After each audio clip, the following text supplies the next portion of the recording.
Mbote peuple congolais, bipai nyonso bozali kolanda ngai na 26 province ya République démocratique du Congo, nazali na esengo ya koyeba ete nzambe azobatela bino pe mabota na bino.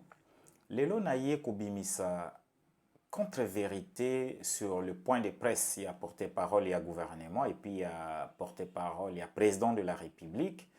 Je pense bino nyonso bolanda qui est à la chaîne nationale, les na réseaux sociaux. Ma réponse, il y a moi Namboka Patrick Mouyaya, ou azali bon porte-parole, il y a gouvernement sur accord.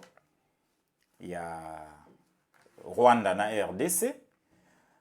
Patrick Mouyaya a lobby accord oyo bauti ko signé ya koteka mboka ndenge bateki ezali accord oyo eko résoudre ba problème sécuritaire nyonso te. Eko résoudre nyonso te ezali na makambo oyo ezo concerner ba accord wana. Mais tandis que na ba réseaux sociaux bo faire prétendre biso ke voire même na ba chaîne officielle, na ba canaux officiels bo faire prétendre biso que accord wana ezali accord ya paix Congo tokozwa kimia oyo tobungisa depuis plus de 30 ans. Mais comment yo moko okozonga lisusu pour nous dire que accord ya Washington ezali wana te pona ko résoudre ba problème nyonso o etali bongo sécuritaire République démocratique du Congo. Et puis au lobby yango que na conclusion topé ba résolution au bazwaki na Arusha, il a été conclu que bato nyonso ya régime ya Kigali oyo ba kometa ba crime awa na République démocratique du Congo oyo biso nyonso toyebi yango eza na ba rapport partout na ba ambassade ezali ya ba crime oyo Rwanda asala na mabele na biso bato wana bako répondre na ba acte na bango devant la justice. Ils seront poursuivis. C'est quelque chose de louable. Oyo biso peuple congolais tozo zela yango. Mais eloko etikenga muke ezali tango tolandi président ya Rwanda Paul Kagame na discours na ye alobi bien que accord oyo ezali accord oyo ko fouiner dans le passé te mais ezali accord oyo bandi lelo et puis tozo projeter vers l'avenir. Tango yo lobi ke bato nyonso oyo ba kometa ba crime na mboka na biso ba massacre bandeko na biso ba correspondre na ba acte na bango. Kuna Kagame alobi ke toko fini na passé te. Donc cela prouve déjà que jour RDC toko meka ko lamusa dossier ya ba crime wana mbutu ezongi. Mbutu ezongi. Alors, dites-nous un peu sur quelle base boko benga yango accord ya paix. Sur quelle base? Moya ya alobi na biso lisusu ke garantie ya accord oyo ezali signé na présence ya première puissance. Or, mais comme si biso nyonso, yango ndeza garantie oyo ezo garantir que te accord oyo vraiment ezali accord tokoki kotiela elikia parce que ezali signé na présence ya grande puissance. Mais ndeko na ngai abosani ke kaka grande puissance wana yende mutu azali parrain ya Rwanda, yende mutu azali parrain ya Kagame. À quel est sous plus loin pour dire que toujours dans le cadre de la garantie à accord oyo jour où ba ministre des affaires étrangères ba signaka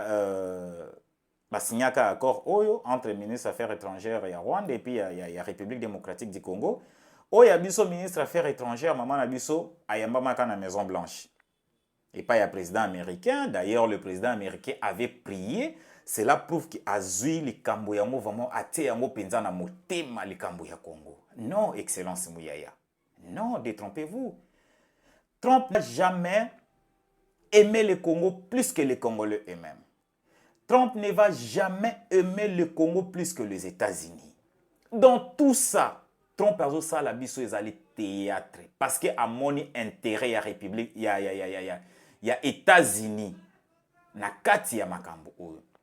À comprendre que te bato bazo comprendre masolo te bon tika na profiter na faiblesse na bango na imposer o ezali avantage ya mboka na ngai. Trump ne viendra jamais chercher l'intérêt ya Congo na place ya ba congolais bango moko wana ndeko na ngai en tout cas au taper à côté, au taper vraiment à côté. Trump a côté qu'elle a jamais koluka intérêt ya ba congolais koleka intérêt ya ba américain. Et puis ko signer accord oyo na niveau ya Maison Blanche topé na présence ya grande puissance eza garantie mon côté. Garantie ya mboka topé ya sécurité ya mboka et utake pa ya mutu mususu te topé na mboka mususu te. Biso moko ba congolais tozali obligé ya ko se sécuriser, tozali obligé ya ko créer garantie définitive ya sécurité ya mboka na biso. Dis-moi un peu, Chine a eu garantie ya sécurité na epa ya nani? Russie a eu yango epa ya nani? Afrique du Sud a eu garantie ya sécurité na epa ya nani? Égypte a eu garantie ya sécurité na epa ya nani? Non. Non. Tango lobi kete biso tozali na bomengo, ba mususu bazali na mayele. Il faut tozala na non papa. Non non non non. Congolais aza mayele. Et là qui cite que logo la biso toza na bomengo toza bazoba non, il y a des Congolais très intelligents, il y a des savants congolais ici. Le problème est que la République démocratique du Congo ezali sel mboka o ezalaka en première place ya ko étouffer ba potentiel ya bana ya mboka. Ba dirigeant o bozo diriger mboka. Bo créer ba mécanisme, bo créer ba stratégie nyonso ya ko étouffer élite congolais. Ya ko étouffer intellectuel congolais. Ya ko étouffer ezali ba potentiel congolaise. C'est vous les dirigeants. Ne pensez pas que mayele o bandeko wana ba pays mususu tel que ba Chine bazo utiliser eza soki nzambe alingi bango mikoleka biso non. Les Congolais ont des potentiels ba Congolais baza mayele. Bo créer cadre, bo tia makoki bo komona niveau ya ba invention o ekosalama. Mais malheureusement non, avec votre politique, ya ko étouffer ba élite pour que bino kaka ndebo régner. Par là, bokotika la komona mayele tope kibomoto ya Congolais. Non, botia ba mécanisme. Yebisanga combien des entrepreneurs congolais lelo oyo bazo souffrir. Ne fils que pona ko évacuer tope ko distribuer ba produits na ba ome banzela ezate. Quand on parle du Congo, on ne voit pas seulement Kinshasa. Maman nanga tina salama lobby sur les partenariats stratégiques. Aujourd'hui, les États-Unis considèrent la République démocratique du Congo comme premier pays. Maman, na rappelé le Komoko, États-Unis abanda ko envier Congo le loté. États-Unis abanda ko envier Congo le loté pour preuve ezana pays mon côté na monde et pillé après indépendance et pillé Congo koleka États-Unis ezati. France koutoye na sima. États-Unis abanda ko envier pe ako continuer ka ko envier richesse ya Congo. Ti mokolo yeso akoya. Le vrai problème ezalinde ke bino ba oyo bozo diriger. Bo arriver ko tia une bonne politique, un plan national, il y a développement et puis ko ba ko créer ba stratégie dans chaque domaine. Enfin que toi arriver Kokoma na ce qu'on appelle équilibre, ba négocier kana position de faiblesse T. Nous sommes faibles. Raison pour laquelle les États-Unis ou soit ba pays mususu bazoya kozala biso comme ba proie na bango. Dire que non, les États-Unis a considéré biso comme premier pays par rapport à tout ce que nous avons. Non, non, non, non. États-Unis depuis Kala a envié à RDC. Depuis Kala, c'est les États-Unis qui pillent la République démocratique du Congo. Banani ba boma président Kabila. Banani ba longola président Mobutu na pouvoir. Banani oyo batiaki Joseph Kabila pression pour Kakende. N'est-ce pas les États-Unis? Vous croyez que Koboma Kabila le père ko bengana Mobutu na pouvoir ko tia Kabila Joseph pression ezala ki pona intérêt ya ba Congolais? Non, c'est parce que batouana ba koma ki ko créer ba ombrage na o ezali intérêt américain. Mobutu apesa ki bango mu Congo vers la fin. De même que Mouzé Laurent Désiré Kabila tango koti na pouvoir à comprendre makambo mo ki tétété na ko brade mboka na ngai te. Ko pesa pesi bango mu Congo basali nyonso ba bomi Kabila. De même que Joseph Kabila tango ozaki pouvoir zaki na mwana muke makamsa comprendre ki te tango eko ozo sagesse na maturité à comprendre que non non non bato na ko kena bango te. Ils ont tout fait pour mettre Kabila dehors. Bien que Kabila peut coïncider qui déjà comme qui n'a fait un mandat na parce que azaki pe na excuse te ya ko pesa biso peuple, mais ne pensez pas que pression oyo Amérique atiaki ezalaki pona intérêt ya ba Congolais. Non, détrompez-vous. Détrompez-vous. De la même manière aujourd'hui le président Tshisekedi Ceux qui ont respecté les soit intérêts américains et commis menacés, kaka bango wana bato ya liboso bakoluka ba renverser. Ça ne sera même pas les Congolais. Ça ne sera même pas les Congolais, c'est eux-mêmes les Américains. Alors venir sur la place publique nous dire que non, ça a été signé dans la Maison Blanche devant la grande puissance parce que tout ça considéré comme premier pays ou partenaire. Non, wana bomikosi. En plus, bato bauti ko signé accord soi-disant ya paix, mais batika lopesa na mbote te. Kotala kaka attitude ya président Félix Tshisekedi na attitude ya président Kagame, cela prouve que les deux présidents baza prêté pour la paix. Donc, États-Unis, en comprenant cela, a dit que Kagame mutu ya liboso akotikala ko respecter accord OYOT, de la même manière que République démocratique du Congo bakozala incapable ya ko démanteler FDLR ndenge to obligé bango, d'où hostilité kozala kaka, les gagnants dans tout ça c'est moi les États-Unis. Les gagnants dans cet accord c'est les États-Unis. Ce n'est pas la République démocratique du Congo. Et deuxième bénéficiaire, il y a accord oh, c'est le Rwanda. Parce que Rwanda kobanda toujours ko yebisa bioni nga FDLR azakaka. Nga FDLR azakaka. Ndenge nazokota kuna nazokota kaka pona koluka FDLR et non pona ba minéraux na bino denga nazo respecter accord ce qui bino bo démanteler bo pesenga preuve zo la ki FDLR asili azo exister le sous azo menacer sous peine ngaite. Moi je suis prêt. Ya ko sala part ya responsabilité na ngai ya ko longola régime ya autodéfense. C'est clair, noir sur blanc, Rwanda akozala toujours na raison. Tomona ba accord ya ndenge na ndenge et signement à travers la planète ou ba bengi accord ya paix. Tokozo ata Azerbaïdjan ba oti ko signer accord ya paix awa tomoni que les deux parties ba pesani ba mbote ba seki photo de famille et la kisike ya solo les deux parties baza prêt. Mais abiso ce n'est pas le cas.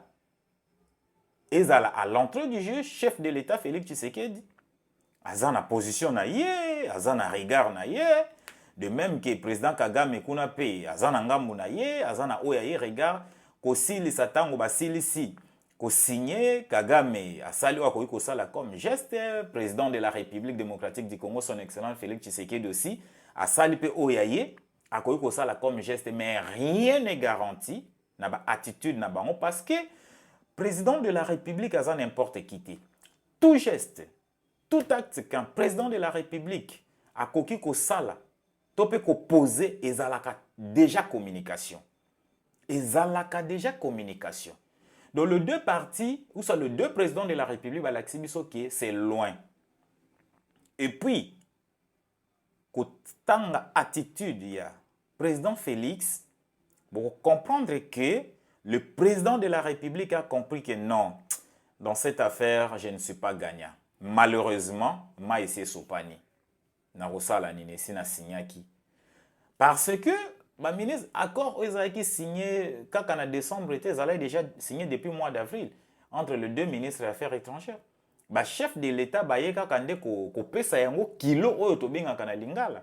Doit comprendre déjà qu'il était ma essayé sopani bon, je n'ai pas de choix, je n'ai plus de choix. Tokende kaka oyo koya liboso to koyeba ndenge to faire face nango. Yango tozali ko senga na peuple congolais bipai nyonso ozali telema parce que ezali kambu ya mboka.